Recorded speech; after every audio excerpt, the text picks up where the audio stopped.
Hello everyone and welcome to civil step YouTube channel. और आप सभी लोगों का बहुत बहुत स्वागत है हमारी स्थापना सीरीज़ के इस पहले लेक्चर में, जहां मैं आपके साथ डिस्कस करने जा रहा हूं the topic of atmosphere and temperature distribution in our atmosphere.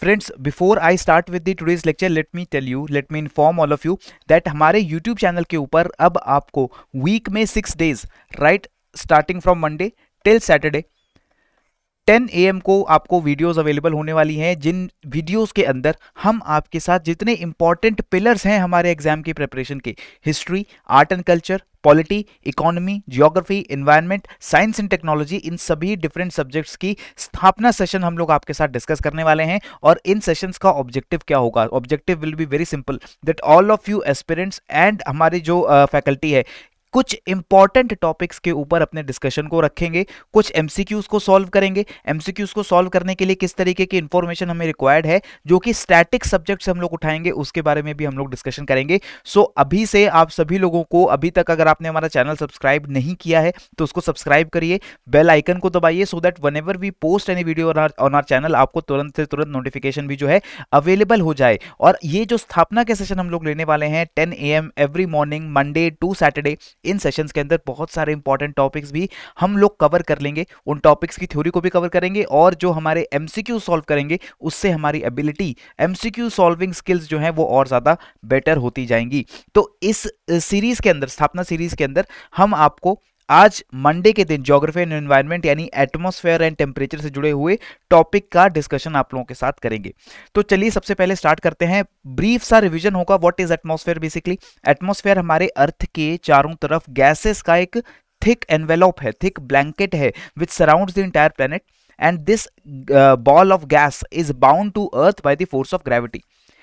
यानी कि हमारे अर्थ की सरफेस के ऊपर जो गैशियस सब्सटेंसेस हैं, चाहे वो नाइट्रोजन है, ऑक्सीजन है, वाटर वेपर है, कार्बन डाइऑक्साइड है और जो दूसरी गैसेस हैं, वो हमारे अर्थ के सरफेस के ऊपर ग्रेविटी की वजह से बाउंड रहती हैं और उस कवर ऑफ एयर को, कवर ऑफ गैसेस को हम लोग बोल रहे हैं एटमॉस्फेयर।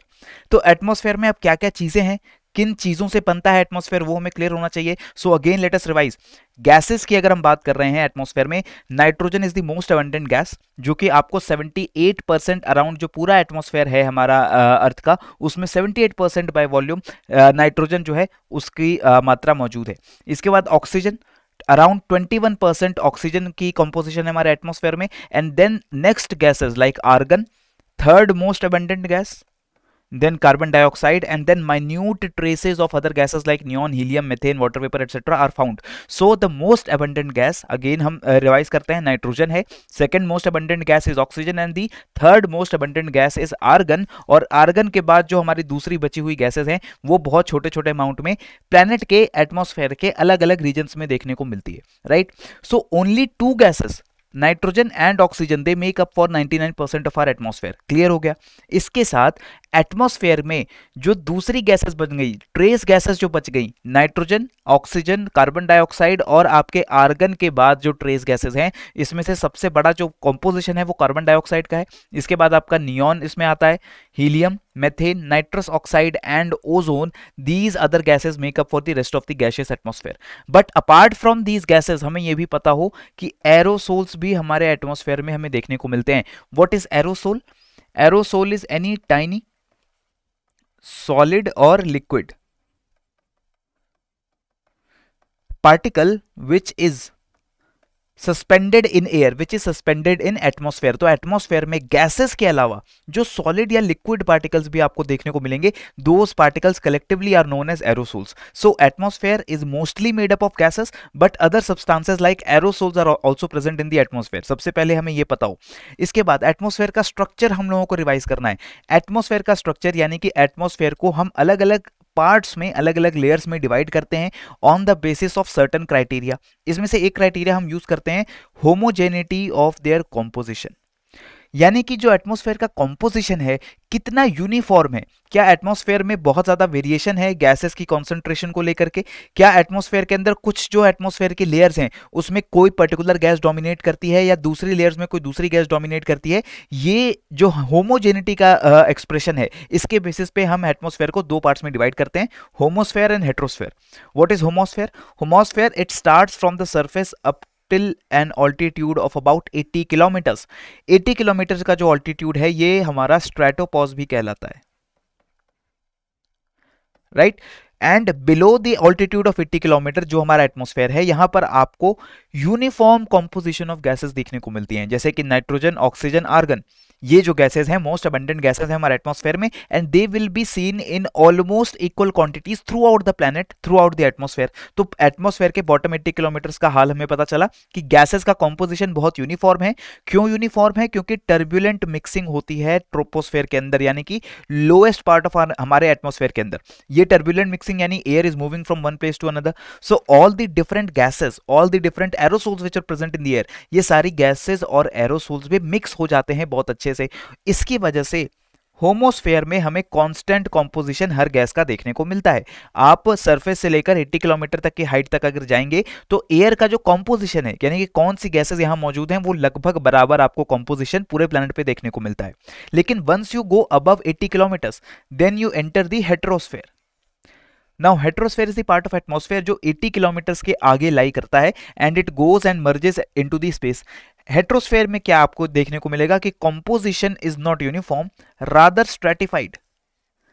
गैसेस अपने मॉलिक्यूलर वेट के हिसाब से अरेंज हो जाती हैं, यानी कि जो भारी गैसेस हैं like nitrogen, like O2 oxygen, और द नेसेंट ऑक्सीजन यानी कि जो ओजोन के ब्रेकडाउन होने के बाद जो ऑक्सीजन एटम निकलता है वो ऑक्सीजन का एटम, ये जो हमारे हेवियर सब्सटेंसेस हैं they will come at the lower side, at the bottom side. And जो लाइट गैसेस हैं लाइक हाइड्रोजन, लाइक हीलियम, ये लाइट गैसेस आपके स्पेस की तरफ यानी कि ज्यादा ग्रेटर हाइट पे देखने को मिलती हैं। तो यहां पर आप सिंपल समझिए कि हेट्रोस्फेयर में मिक्सिंग अच्छे से नहीं हुई है कॉम्पोजिशन की, so all the different substances they get arranged according to their weight. जितने भारी गैस का सब्सटेंस है उतना नीचे, उतनी हाइट जो है उसकी कम होगी, 80 किलोमीटर्स के आसपास होगी।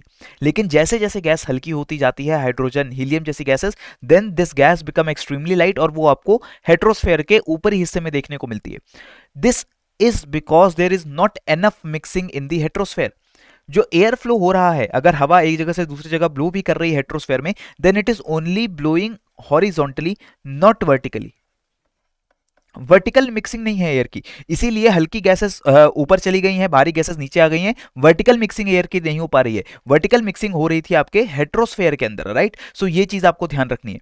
इसके बाद हम बात करते हैं स्ट्रक्चर ऑफ एटमॉस्फेयर में। हमने सारे एटमॉस्फेयर को अलग अलग लेयर्स में डिवाइड कर दिया depending upon their density and temperature.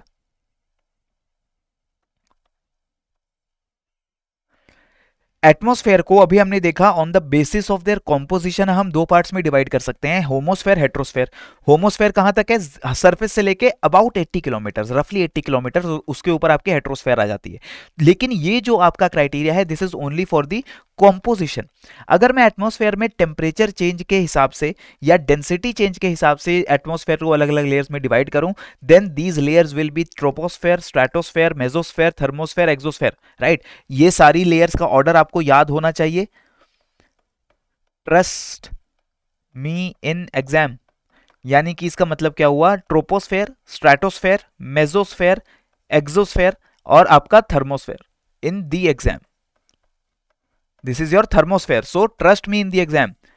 ट्रोपो, strato, meso, thermo, exo, ये आपका ऑर्डर रहना चाहिए। ऑर्डर में कोई आपको गड़बड़ नहीं करनी है, ठीक है। फिर आपको क्या पता होना चाहिए कि हर लेयर की थिकनेस कितनी है, कितनी हाइट पे कौन सी लेयर जाके स्टार्ट हो रही है। तो troposphere is the bottom most layer of our planet, ठीक है। हमारे एटमॉस्फेयर का जो सबसे निचला हिस्सा है, सरफेस से लेकर यानी ग्राउंड से लेकर about 13 kilometre on an average की हाइट तक आपको जो लेयर मिलती है, that is troposphere. Troposphere is also the lowest layer of the atmosphere. It is also the layer of atmosphere where water vapor concentration is maximum. Water vapour की जो concentration है आपको एटमॉस्फेयर के ऊपरी हिस्सों में बहुत कम देखने को मिलती है, यानी एक्सो, थर्मो, मेसोस्फेयर में you will find very very minute amount of water vapour, but in the troposphere आपको अच्छा खासा वाटर वेपर का कंटेंट दिखता है।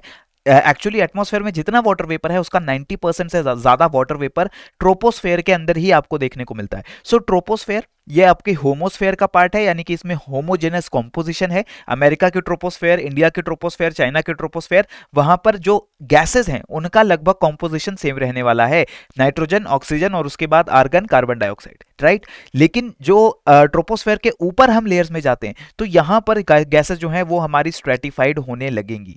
क्लियर है। ट्रोपोस्फेयर की जो टॉपमोस्ट बाउंड्री है it is known as your tropopause. Tropopause आपके ट्रोपोस्फेयर को स्ट्रेटोस्फेयर से अलग करता है, ये चीज भी हमें ध्यान रखनी है। अराउंड 13 किलोमीटर की हाइट पे आपको ट्रोपोपॉज मिलेगा। And remember the height of tropopause is greater at the equator, यानी कि इक्वेटर पे आपका जो ट्रोपोस्फेयर है इसका ऑल्टीट्यूड 18 किलोमीटर तक एक्सीड कर सकता है, और पोल्स की तरफ जाओगे तो वहां पर आपका जो ट्रोपोस्फेयर है इसका ऑल्टीट्यूड 7 से 8 किलोमीटर तक भी डिक्रीज कर सकता है।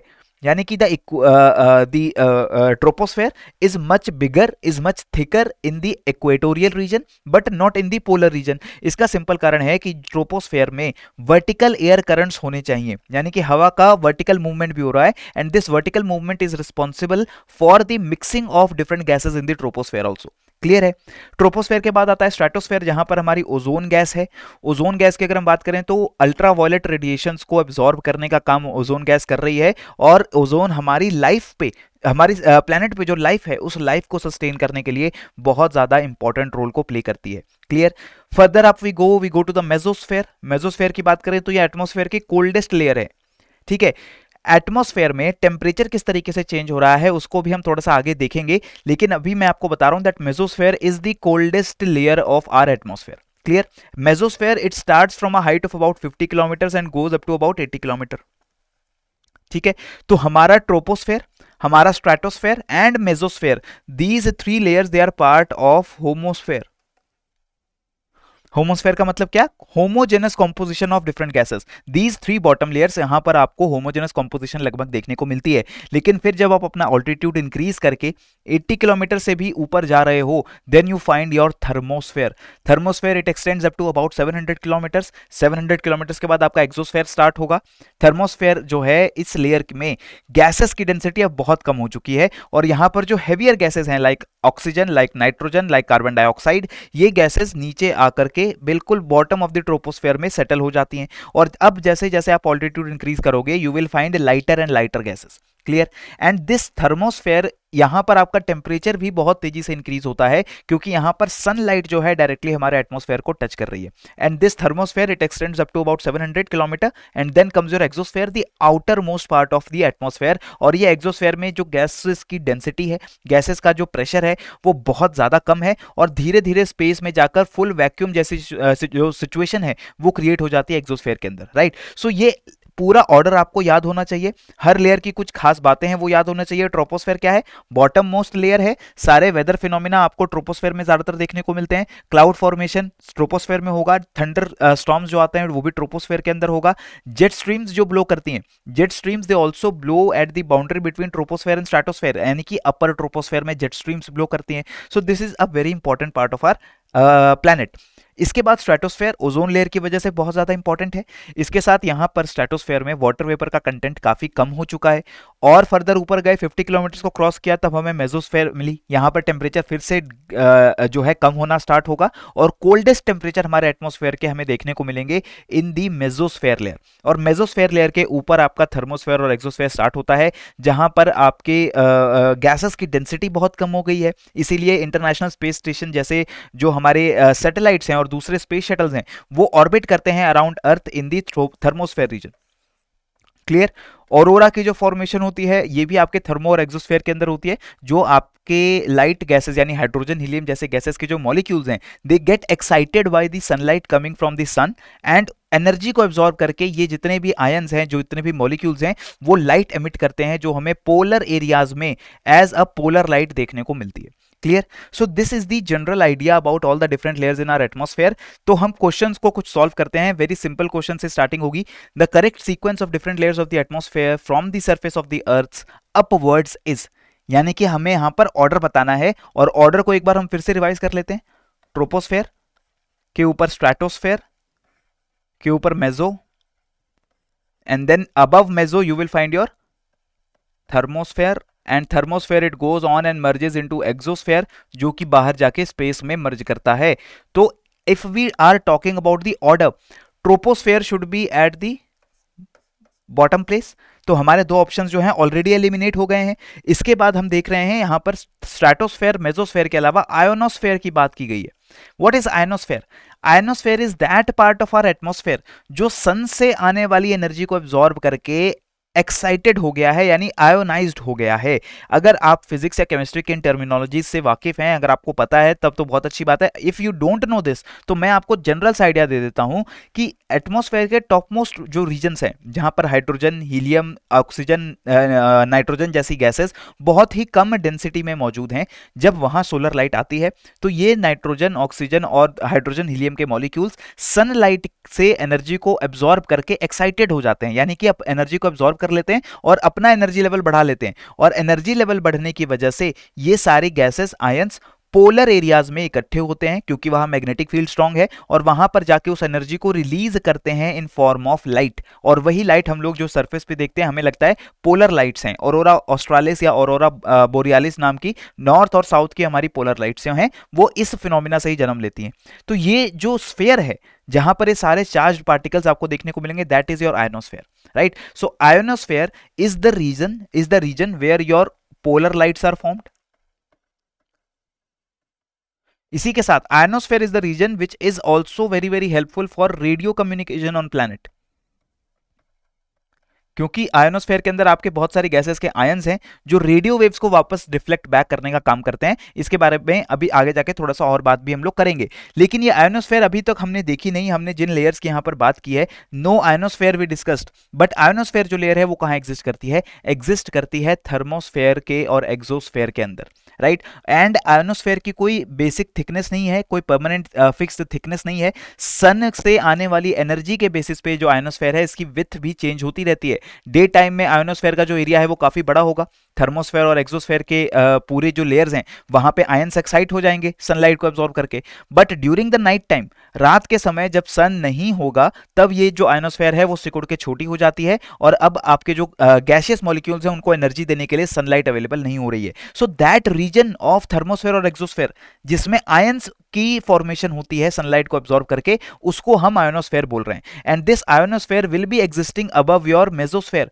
सो correct answer should be your option C, troposphere, stratosphere, mesosphere and your ionosphere, right. So this is the correct order. Do not get confuse with ionosphere. Ionosphere अगर आपको कहीं दिखे तो आप समझिए थर्मोस्फेयर की यहां पर जो है वो बात की जा रही है.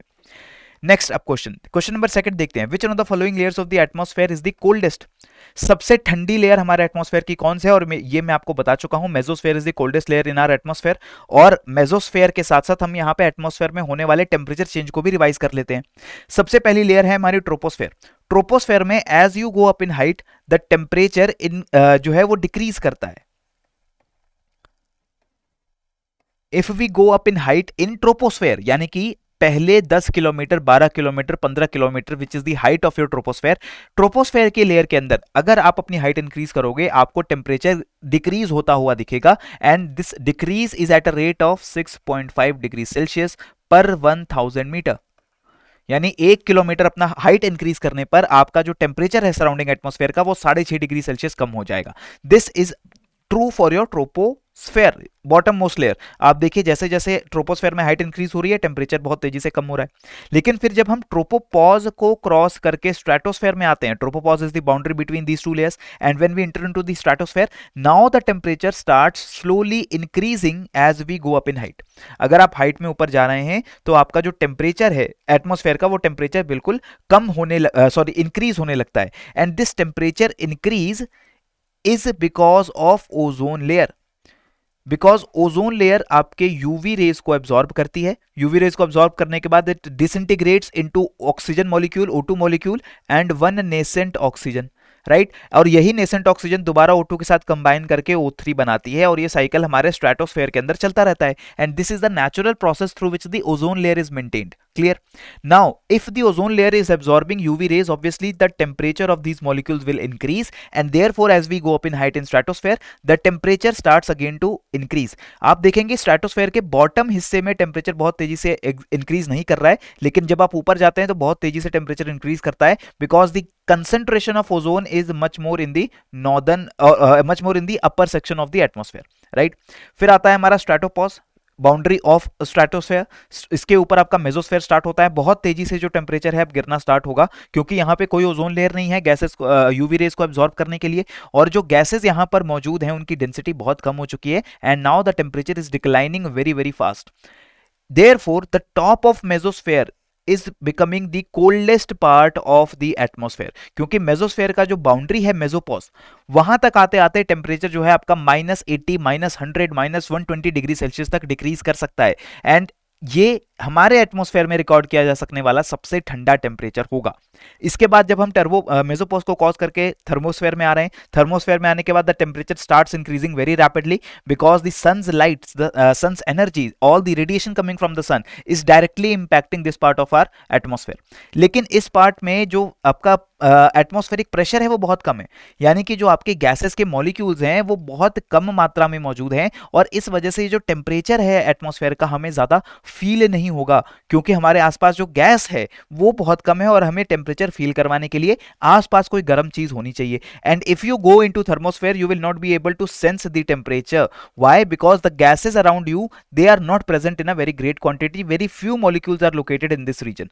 क्लियर हो गया? तो अब स्ट्रक्चर में हमें ऑर्डर समझ आया किससे कैसे लेयर्स अरेंज्ड हैं, कैसे टेम्परेचर इंक्रीज डिक्रीज कर रहा है। ट्रोपोस्फेयर में temperature will decrease with height, stratosphere में will increase with height, then in mesosphere again it starts decreasing with height, and if you cross mesopause the temperature starts increasing in thermosphere as well as in the exosphere।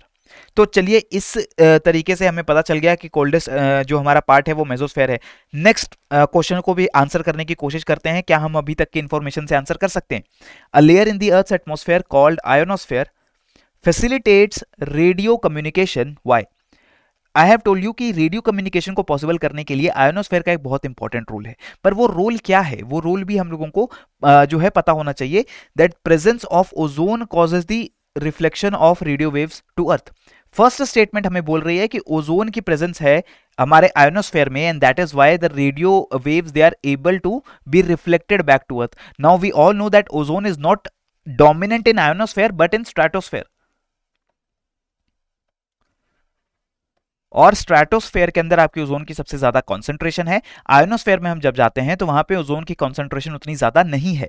Second statement says radio waves have a very long wavelength. Radio waves की जो wavelength है वो बहुत ज्यादा long है। Long होने का मतलब है कि अगर हम इलेक्ट्रोमैग्नेटिक स्पेक्ट्रम को स्टडी करेंगे तो हमें वहां देखने को मिलता है कि various electromagnetic waves they have their different frequencies, they have their different wavelengths, और इसी वेवलेंथ के बेसिस पे डिसाइड होता है कि कौन सी इलेक्ट्रोमैग्नेटिक वेव किस ऑब्जेक्ट से इंटरैक्ट कर सकती है या नहीं कर सकती है। अगर हमें पता है ionosphere is reflecting back the radio waves, so we all must be knowing that radio waves do have a very long wavelength. Correct answer for this question is option B। ठीक है, अगर हम स्टेटमेंट 1 देख रहे हैं तो हमें outrightly पता है स्ट्रेटोस्फेयर का यहाँ पर नाम होना चाहिए था presence of ozone is not there in the ionosphere, right. The presence of ions in the ionosphere is the reason why radio waves are getting reflected back. अगर मैं रेडियो वेव्स के या फिर पूरे इलेक्ट्रोमैग्नेटिक स्पेक्ट्रम को अगर हम देखें तो जो विजिबल लाइट का हमारा छोटा सा विंडो है, यानी कि अबाउट 0.5 इंटू 10⁻⁻⁶ मीटर्स की जो वेवलेंथ है, इस वेवलेंथ से ज्यादा जो वेवलेंथ लंबी होती हैं, बड़ी होती हैं, they are infrared, microwave and radio. Radio waves have wavelengths in the order of kilometres, यानी कि कई किलोमीटर्स की वेवलेंथ हो सकती है रेडियो वेव्स की, and this is why this radio waves are not able to cross the ionosphere and they are reflected back by the ionosphere. और इससे सरफेस पे हम बहुत लंबी दूरी तक रेडियो वेव्स का प्रोपगेशन जो है उसको पॉसिबल कर सकते हैं। लेकिन अगर हम अल्ट्रावायलेट, एक्सरे या गामा रेस, ऐसी इलेक्ट्रोमैग्नेटिक रेज जिनकी वेवलेंथ बहुत कम है और फ्रीक्वेंसी बहुत ज्यादा है, these types of waves they will not be able to be reflected by the ionosphere, and these waves they will penetrate straight through the ionosphere into back into the space। Clear है? सो ये हमारे ionosphere का सबसे important function है। First of all that radio communication is being made possible, and second जो हमारी polar lights बन रही हैं जो हमें ऑब्जर्व करने को मिलती हैं, that is also happening because of your ionosphere. Clear. Next up question number 4 की बात करते हैं। क्वेश्चन नंबर 4 में देखिए हमसे पूछा गया है, international space station orbits around the earth at an altitude of about 370 kilometres, which of the following layers of atmosphere does ISS orbit in. Altitude खुद ही बता दिया एग्जामिनर ने कि 370 किलोमीटर का ऑल्टीट्यूड है। अब यहां पर ऑल्टीट्यूड को फिर से एक बार रिवाइज कर लेते हैं। बॉटम से लेकर के, जीरो से लेकर के अबाउट 12 किलोमीटर, 10 किलोमीटर, क्योंकि ट्रोपोस्फेयर की हाइट वेरी करती रहती है इक्वेटर से पोल के बीच में, 12 किलोमीटर का एक एवरेज ऑल्टीट्यूड हम लोग लेकर चलते हैं कि यहां पर हमारा ट्रोपोस्फेयर एक्सटेंड करता है। फिर आता है हमारा ट्रोपोपॉज, फिर 12 किलोमीटर से स्टार्ट होने के बाद 50 किलोमीटर तक आपको देखने को मिलती है स्ट्रेटोस्फेयर। 50 किलोमीटर से 80 किलोमीटर मेसोस्फेयर। 80 किलोमीटर से स्टार्ट होकर अबाउट 640-700 किलोमीटर तक आपका thermosphere. And after 700 kilometre, beyond 700 kilometre is your exosphere. तो यहां जो 370 किलोमीटर का ऑल्टीट्यूड है, this altitude is lying in the thermosphere. Correct answer is option B. तो आपको ध्यान रखना है, थर्मोस्फेयर में आपकी जो इंटरनेशनल स्पेस स्टेशन है वो ऑर्बिट करती है at an altitude of about 370 kilometres. So ISS is a modular space station flying in the low Earth orbit. NASA, Russian space agency Roscosmos, JAXA, that is Japanese space agency, European space agency and Canadian space agency, in countries के cooperation से, collaboration से इस ISS station को operate किया जाता है। ISS का जो ऑर्बिट है वो इस डायग्राम में मैंने आपको शो कर दिया है, लेकिन किस ऑर्बिट में ये जो आपका ISS है ऑर्बिट कर रहा है, that is your thermosphere, that is the layer of atmosphere in which the ISS is orbiting around the planet. Next up, let us talk about question number 5. Now this question is about temperature changes in our atmosphere. Normally the temperature decreases with the increase in height from the Earth's surface because, अब यहां पर examiner आपको बोल रहा है कि normally जो temperature है वो हाइट के इंक्रीज होने के साथ कम होता है एटमॉस्फेयर में। तो इसका मतलब है यहां पर बात हो रही है ट्रोपोस्फेयर की, क्योंकि अगर हम स्ट्रेटोस्फेयर में देखें तो वहां पर हाइट इंक्रीज होने के साथ टेम्परेचर बढ़ता है, इंक्रीज होता है। इसके बाद थर्मोस्फेयर, एक्सोस्फेयर में again the temperature starts to increase as we go up in height. But troposphere के अंदर जो हमारा हाइट के साथ टेम्परेचर का रिलेशन है वो इनवर्स है। जब आप हाइट इंक्रीज करोगे, ऑल्टीट्यूड इंक्रीज करोगे, तो आपका टेम्परेचर डिक्रीज होता है। क्यों होता है ऐसा, वो हमें यहां पर पूछा जा रहा है। 3 स्टेटमेंट्स दी गई हैं। First statement says atmosphere can be heated upwards from the earth surface. Second statement says there is more moisture in the upper atmosphere, and third statement says air is less dense in the upper atmosphere. Now these questions are very simple question. थोड़ा सा अगर आप आराम से patience से इन questions को पढ़ते हैं, कोई भी डिफिकल्टी आपको सॉल्व करने में नहीं होनी चाहिए। पहले देखिए, थर्ड स्टेटमेंट में उसने बोल दिया है air is less dense in the upper atmosphere, और ये बिल्कुल सही स्टेटमेंट है, जो कि आप सबसे पहले मान सकते हैं कि ये बिल्कुल स्टेटमेंट करेक्ट है। As we go up in the atmosphere, the atmospheric pressure will always decrease and the density of gases will also decrease. Thermosphere में, एक्सोस्फेयर में आपकी जो गैसेस की डेंसिटी है वो बहुत ज्यादा कम हो जाती है, यानी कि जो गैसेस के मॉलिक्यूल्स हैं वो उनके बीच में डिस्टेंस किलोमीटर्स इंक्रीज हो जाता है। इतनी कम गैसेस की मौजूदगी है in the thermo and exosphere. So third statement is absolutely correct, that we know. Second statement says more moisture in the upper atmosphere. Atmosphere के ऊपरी हिस्से में ज्यादा मॉइस्चर है, but this is not true. 90% of the water vapour content in atmosphere is found in the troposphere only. So more moisture in the upper atmosphere, ये जो statement है आपकी बिल्कुल इनकरेक्ट स्टेटमेंट हो गई, और आप ऑप्शन बी को, ऑप्शन डी को ऑलरेडी एलिमिनेट कर सकते हो। अब आपके पास कौन से ऑप्शन बचे? 1 only, 1 and 3 only. 3 is correct, we know that. 3 तो बिल्कुल करेक्ट है, हमें पता है। सो हमारा ऑप्शन बन जाएगा ऑप्शन सी। लेकिन यहां पर अगर आप फर्स्ट स्टेटमेंट को भी चेक करना चाहें, atmosphere can be heated upwards from the earth surface, yes this is absolutely correct. Atmosphere की जो सबसे ज्यादा हीटिंग होने वाली है, स्पेशली बॉटम मोस्ट लेयर की यानी ट्रोपोस्फेयर की, that heating will be happening by the reradiation coming from ground and water bodies, right. So correct answer यहां का तो हमें पता चला 1 एंड 3 ओनली है, लेकिन हमें सिर्फ 3 स्टेटमेंट्स, थर्ड स्टेटमेंट का करेक्ट होना और सेकंड स्टेटमेंट का इनकरेक्ट होना ही अगर पता होता तो हम अपने करेक्ट आंसर तक पहुंच जाते। That is why I say that exam के अंदर जो आपको मल्टीपल स्टेटमेंट्स के क्वेश्चन देखने को मिलेंगे, उसको हमेशा ध्यान से सॉल्व करना। ऑप्शंस को पढ़कर आपको कई बार बहुत मदद मिल जाती है ये फाइंड आउट करने में कि कौन सी स्टेटमेंट यहां पर करेक्ट है, कौन सी स्टेटमेंट यहां पर इनकरेक्ट नहीं है और कौन सा मेरा बेस्ट आंसर होना चाहिए। तो अब यहां पर थोड़ी सी बात कर लेते हैं movement of heat in the atmosphere की। किन तरीकों से एटमॉस्फेयर में जो हीट है वो एक जगह से दूसरी जगह ट्रांसफर होती है। सबसे पहला तरीका तो है रेडिएशन का, जहां पर इलेक्ट्रोमैग्नेटिक वेव्स के through energy is being transferred. Sun से जो एनर्जी हमारे अर्थ तक पहुंच रही है वो रेडिएशन के प्रोसेस से ही पहुंच रही है, right. It does not require any medium, only the electromagnetic waves they travel, like light, like x-ray, like UV ray, like radio waves। clear हो गया। this process of heat transfer is the fastest and it does not require any medium insulation that is coming from sun। clear। next किस तरीके से heat transfer होगी? convection।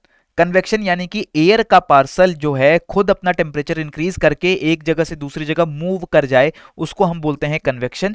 It usually happens in a vertical movement, results in a vertical movement. Air गर्म होगी, उसकी density decrease होगी और expand करेगी एयर, और एक्सपैंड करने के साथ that air will move up. Similarly air जब ठंडी होगी कॉन्ट्रैक्ट करेगी, डेंसिटी इंक्रीज होगा and that air will go down. So ये जो वर्टिकल मूवमेंट हो रहा है this is your convection. Air is getting heated up and heat को ट्रांसपोर्ट करके एक जगह से दूसरी जगह ले जाने का काम करेगी। क्लियर है। Next process can be conduction. Heat transfer between two bodies which are in contact, यानी कि जो एयर या वाटर सरफेस के बिल्कुल कॉन्टैक्ट में है वहां से जो हीट ट्रांसफर हो रहा है that is your conduction process. Now conduction की जो हीट है, जो हीट ट्रांसफर है वो बहुत ही एफिशिएंट हीट ट्रांसफर होता है कंडक्शन के through, and therefore the air which is lying just above the earth surface, वहां पे टेम्परेचर ज्यादा होगा क्योंकि कंडक्शन की हीट भी वहां पर जो है ऐड हो रही है एयर में। और जैसे आप एटमॉस्फेयर में अपने ऑल्टीट्यूड को इंक्रीज करोगे, हाइट इंक्रीज करोगे, तो ये जो हीटिंग हो रही थी from the bottom, from the surface, वो हीटिंग कम हो जाती है और एटमॉस्फेयर में ऊपर जाते जाते हमें टेम्परेचर में भी कमी देखने को मिलती है। Clear. Next process can B advection. Advection means horizontal movement of air. एक गर्म हवा एक जगह से दूसरी जगह ट्रैवल करे, हीट का ट्रांसफर होगा। Cold air is travelling from one place to another, so obviously the heat transfer will take place in opposite direction. इसी तरीके से last way is your latent heat transfer. Latent heat transfer का मतलब है water bodies जो surface पे मौजूद हैं उन वाटर बॉडीज के द्वारा एनर्जी को एब्जॉर्ब करके जो वाटर वेपर रिलीज किया जाता है, that water vapour also takes the latent heat of evaporation with it into the atmosphere. तो एटमॉस्फेयर में एनर्जी लाने के कितने तरीके हो गए? रेडिएशन, कंडक्शन, कन्वेक्शन, एडवेक्शन और लेटेंट हीट ट्रांसफर। अब अगर आपसे कोई पूछे कि ट्रोपोस्फेयर में टेम्परेचर जैसे हम सरफेस से दूर जाते हैं तो डिक्रीज क्यों होता है, तो इसका सिंपल सा आंसर है that gases which are located just near to the surface, they receive heat from conduction, they receive heat from radiation also, क्योंकि जो रेडिएशन ग्राउंड करेगा, ग्राउंड से भी तो एनर्जी रेडिएशन की फॉर्म में रिलीज हो रही है, इस रेडिएशन को भी एब्जॉर्ब करने का काम जो है ये ट्रोपोस्फेयर कर सकता है। इसके साथ जब हम हाइट में और ऊपर जाते हैं तो वहां पर रेडिएशन की जो मात्रा है वो तो भले कम हो जाती है, कंडक्शन बहुत कम है, कन्वेक्शन भी बहुत कम है, सिर्फ ट्रोपोस्फेयर के अंदर आपके जो वर्टिकल करंट्स है वो मूव करते हैं। इसके साथ लेटेंट हीट ट्रांसफर यानी कि वाटर वेपर के मूवमेंट से जो हीट का ट्रांसफर होना है वो भी नहीं हो पाता है in the upper reaches of the atmosphere. Therefore, in the troposphere, the temperature decreases as we go up in height. The reason is that the troposphere is getting heated up from below. नीचे surface से गर्म होना start होती है हमारी troposphere, और इसीलिए जैसे जैसे हाइट में ऊपर जाते हैं ये तापमान जो एयर का है वो कम होने लगता है। इसके बाद अब हम बात करते हैं दोस्तों क्वेश्चन नंबर 6 की। Now this question is about the amount of moisture which is present in the atmosphere. So first statement says amount of moisture in the atmosphere increases with increasing latitude. What does it mean? That if we increase our latitude from 0 degree that is equator and go up to let's say 35 degrees and further to 90 degrees, तो जो हमारा air के अंदर moisture content है, जो humidity है air की, वो इंक्रीज होती जाती है जैसे जैसे हम इक्वेटर से पोल्स की तरफ जाते हैं। This statement is not correct. Equator पे आपकी ह्यूमिडिटी काफी हाई रहती है, फिर सब ट्रॉपिकल एरियाज में ह्यूमिडिटी बहुत ज्यादा कम हो जाती है, एंड देन पोलर एरियाज में भी there humidity is quite less. The amount of moisture that is present in the atmosphere is quite less. Second statement को पढ़ते हैं। The capacity of air to hold moisture in the form of water vapour is directly proportional to the temperature of the air. Air का temperature जितना ज्यादा होगा उतना ज्यादा moisture उस एयर के अंदर आप स्टोर कर सकते हैं। This is absolutely correct. The correct statement is only the second statement, first statement is not correct, right. अगर मैं बात करूं ह्यूमिडिटी की, that is the moisture water vapour content available in the atmosphere, it depends on the temperature of the air. Warm air can hold more moisture than cold air.